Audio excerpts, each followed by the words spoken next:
If you're familiar with my channel, then you'd know that I have quite a keen interest in beat-em-ups. But when I think of beat-em-ups, the NES doesn't immediately spring to mind, although it does have some great ones. No, for me, the arcade is the granddaddy of beat-em-ups, and while I won't be looking at arcade games today, I will be looking at an NES one titled River City Ransom, which I will compare to its contemporary counterpart, River City Girls. Now, I never got to play River City Ransom. Hell, up until last year, I had never even heard of it. But when River City Girls crossed my path, the name River City accessed the forgotten recesses of my mind. It was a name I had heard before, and sure enough, these two games, separated by 30 years, were connected. River City Ransom was released by Technos Japan in 1989, and is the third game in the Kunio-kun series. Parent company Arc System Works, which currently holds the rights to the Kunio-kun franchise, also published River City Girls. I've seen River City Ransom listed on several top 100 lists, so while I can understand not getting the English localized version in South Africa, it is rather strange to not have crossed paths with the Japanese version. But no matter, River City Ransom is a hybrid game, an open-world action role-playing beat-em-up developed for the NES no less. I can tell you that I really like this game. Reminiscent of Double Dragon and Mighty Final Fight, you play as either Alex or Ryan, who have to make their way through River City in order to reach River City High and rescue Ryan's girlfriend Cyndi from a douchebag named Slick. And of course there are plenty of gangs and bosses to contend with, separating you from Cyndi. It's a tale as old as time. Tale as old as time. Okay, maybe not that old, but it's a well-known trope in the beat-em-up genre. Beat the bad guys, save the girl. River City Ransom is the English localization of Downtown Neketsu Monogatari, and quite a lot was changed. Kunio and Ricky became Alex and Ryan, location names were changed, dialogue was altered, and even sprites were redrawn, replacing Japanese school uniforms with casual attire such as jeans and a t-shirt. Various game settings such as difficulty were altered too. This game is fundamentally a side-scrolling beat-em-up, but it incorporated an open-world mechanic where the game takes a non-linear approach to how you get to River City High. You travel from district to district, eventually making your way to the River City High gates, but if you're like me and you weren't really paying attention to what the bosses were saying each time you beat one, then those gates will never open for you. Yep, I spent an hour and a half kicking the shit out of gang members and buying food and power-ups only to discover that the bosses have to be beaten in a particular order. Damn it. The RPG elements come into play in the form of various stat and power upgrades thanks to books, food, drink, and even saunas. Food and drink will replenish your health as well as up your stats, even permanently increasing certain attributes at times, and bookstores will sell you special books that will teach you new techniques such as stone hands and dragon feet. And you'll want these as they'll make your life a hell of a lot easier, believe me. And while you will be able to significantly power up your kicking and punching speed, I did feel that the Grand Slam ability basically breaks the game as you're practically invincible with it. I mean, armed with a pole or chain, you can corner bosses and just wail on them non-stop. The battles will be over before they've even begun and you'll be home in time for cornflakes. However, somewhat of a departure for the NES, it's worth mentioning that you can't die in this game. Once your health runs out, you're knocked out and wake up in the nearest town to where you were beaten. How do you get food and power-ups? Money. And each time you kick the shit out of someone, they'll drop a coin. And bosses will drop more money than the regular goons do.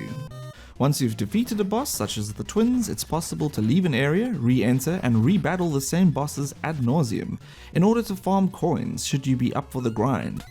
So with enough persistence, you can buy all of the power-ups fairly early into the game, which is obviously a little disappointing but never deterred me from playing. In true beat-em-up fashion, there are various weapon pickups that will aid you in your ass-kicking journey, such as trash cans, pipes, brass knuckles, and chains. Adding some nice variety to the combat, and just like Streets of Rage, the bad guys can make use of these weapon pickups too, so be wary. I found the combat mechanics to be quite fluid and equally satisfying, although they were rather simplistic. Should you be low on power or just not wish to fight a specific gang, they have colourful names such as the Jocks or the Frat Guys, and have their own unique attack patterns and so forth. You always have the option of running away. Sometimes you'll be chased, so don't look back. River City Ransom's visuals are stellar. The large, detailed sprites and colourful backgrounds are impressive, although as a negative, the backgrounds are completely and perhaps needlessly static. There are, however, little shop animations that occur whenever you visit one, which is a nice touch. The cutesy, almost chibi-like quality of the sprites hides a deceptively violent game as you kick, punch and stomp your way through endless hordes of gang members, punctuated by a thumping soundtrack of 8-bit chiptune goodness. Mighty Final Fight could learn a thing or two from this game. So 30 years later, the spin-off title River City Girls makes its debut, adding a nice contemporary shake-up to the traditional guy saves damsel in distress trope by turning it on its head.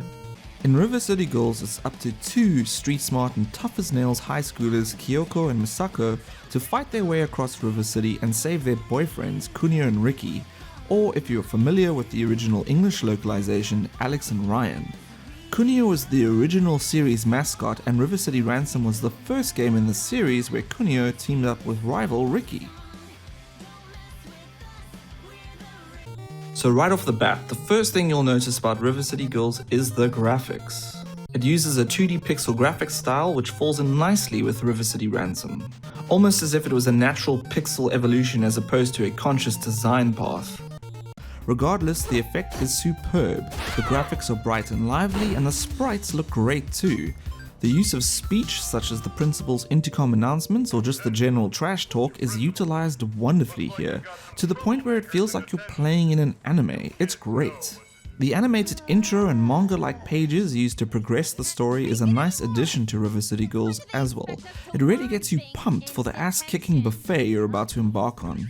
So I was very happy to see the familiar 8-bit face of Kunio pop up on my screen to give me information, whether I asked for it or not. I mean, the controls aren't that hard to figure out, but such things are the status quo of modern games, even if they're packaged to look like old ones. You can jump and run around, you have a light attack and a slower, more powerful heavy attack as your standard offensive moves. And as you progress, you will unlock new moves, some of which need to be purchased or learned from dojos. It reminds me of the upgrades you can purchase at the bookstores back in River City Ransom.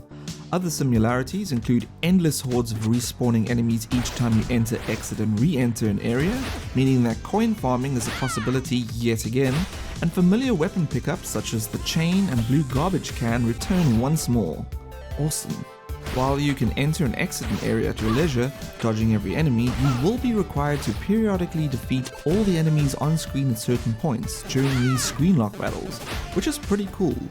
In the same vein as the coin farming, I was able to continuously exit and enter the same area in order to boost my stats before facing a particular foe, such as this bitch, who kicked my ass continuously until I got the thrust punch, which leveled the playing field nicely. Yeah, not laughing now, are you, bitch?